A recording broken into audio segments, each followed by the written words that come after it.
దండం పెట్టుకుంటారా? అది కూడా లేదు. లేదండి. రోజు ఇంట్లో దండం పెట్టుకుంటారు. పూజలు ఒక చేశాను చెప్పాను. అదే ఇప్పుడు మీ కొడుకు కోడలు అలా పూజలు చేసినప్పుడు ఇంట్లో ఏదన్నా ఉన్నప్పుడు ఓకే వాళ్ళతో అది ఉంది. అది ఎందుకంటే మనం నేర్పించాలి వాళ్ళకి ఈ ఆచారాలు అనేది నేర్పించాలి.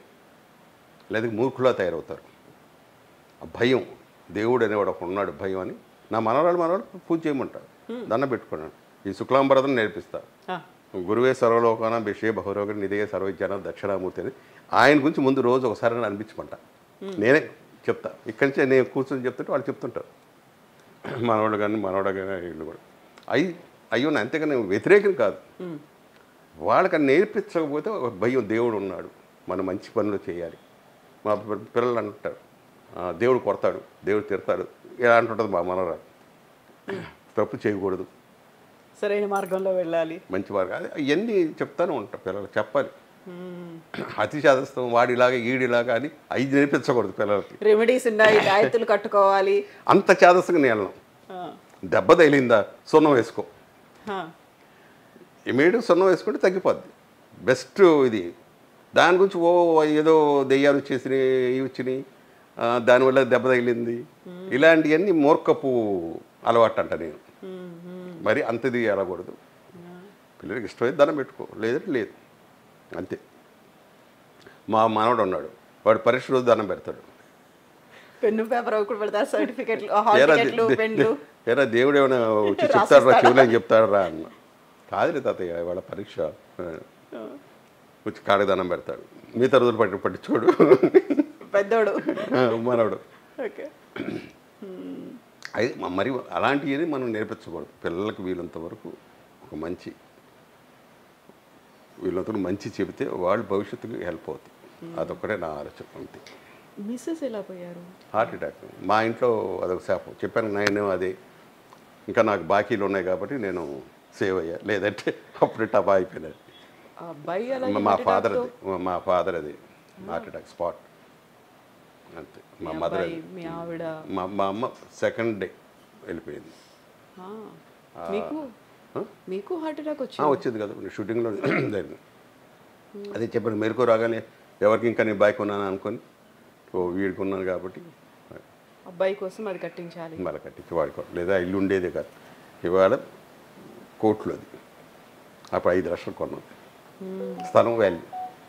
మన తుళ్ళూరు అది ఇప్పుడు రాజధాని మంగళగిరి దగ్గర అలా పెరిగింది. అది అనుకోకుండా ముందే కొంటాం.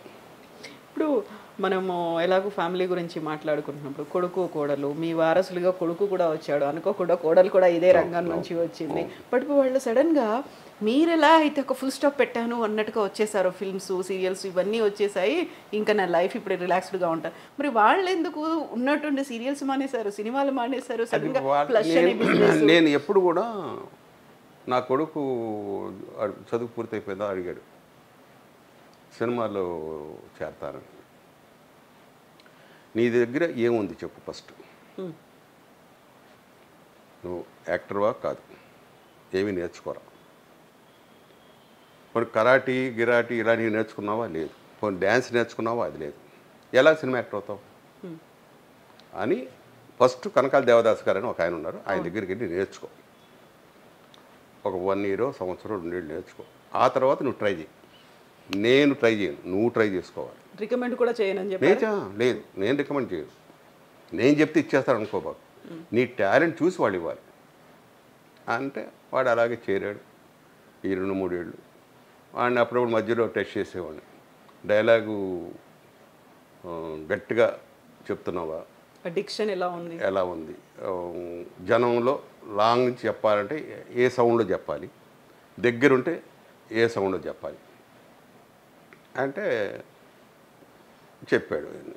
మాడ్యులేషన్స్ అన్ని చెక్ చేశాడు. ఓకే దారిలో పడ్డాడులే. ఇంకా అది ఆ తర్వాత ఏదో సినిమాలు 2-3 సినిమాలు వచ్చినాయి. ఏదో పెద్ద ఇది కాల సీరియళ్ళు అడిగారు, దాంట్లో చేస్తాను. అది వృత్తే, తప్పేం కాదు, చేసుకో, నీకు ఇష్టం ఉన్నవాడు చేసుకో. ఆ తర్వాత అక్కడ చుట్టేయడం మొదలుపెట్టారు ఆ సీరియల్స్. వాడికి నచ్చలా, గబగబా అయిపోయిందని చెప్పి రోజుకి 7 సీన్లు 10 సీన్లు 20 సీన్లు 2 కెమెరాలు పెట్టి 3 కెమెరాలు పెట్టి తీసుకుని చుట్టేస్తున్నారు డాడీ గారు. నీకు ఇష్టం ఉంటే చెయ్యి, లేదు వేరే పని చేసుకో. అక్కడికి వెళ్ళామంటే మన పని ఆడు ఎలా చుట్టాడో మనకు అనవసరం, చెప్పింది చేసేయాలి. అది చెప్పింది మనం చేయటం అంతే మన డ్యూటీ, మిగతాయి మనకు అనవసరం.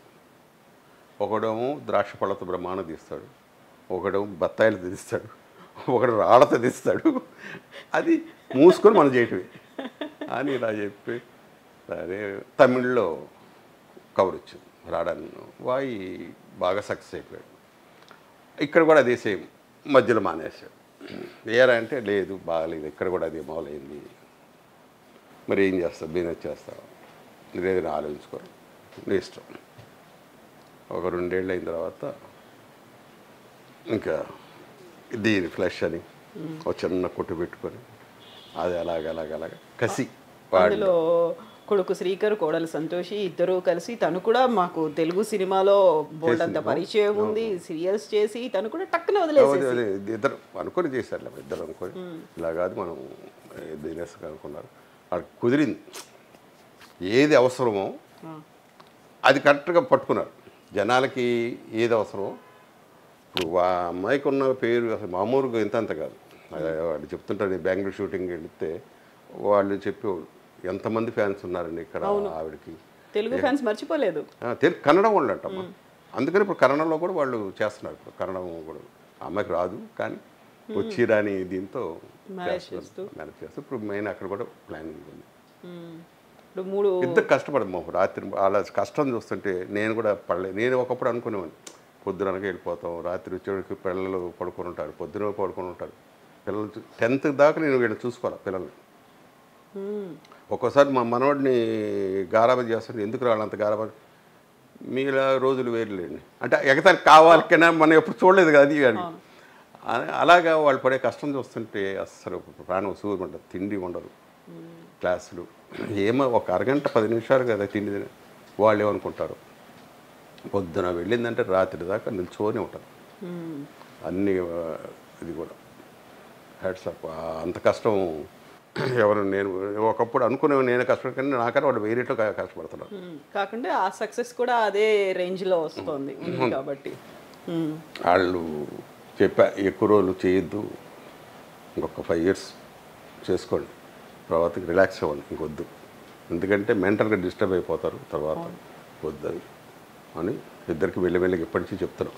5 years తర్వాత వాళ్ళకి ఒక బ్రాండ్ అనేది ఎస్టాబ్లిష్ అయిన తర్వాత ఇద్దరికి ఇచ్చేసి ఒకరికి ఇచ్చేసి ఇంకా అవన్నీ కూడా ఎవరికో మేనేజర్లు ఇవన్నీ ఇప్పుడు కంప్యూటరైజర్ కాబట్టి ప్రాబ్లం లేదు.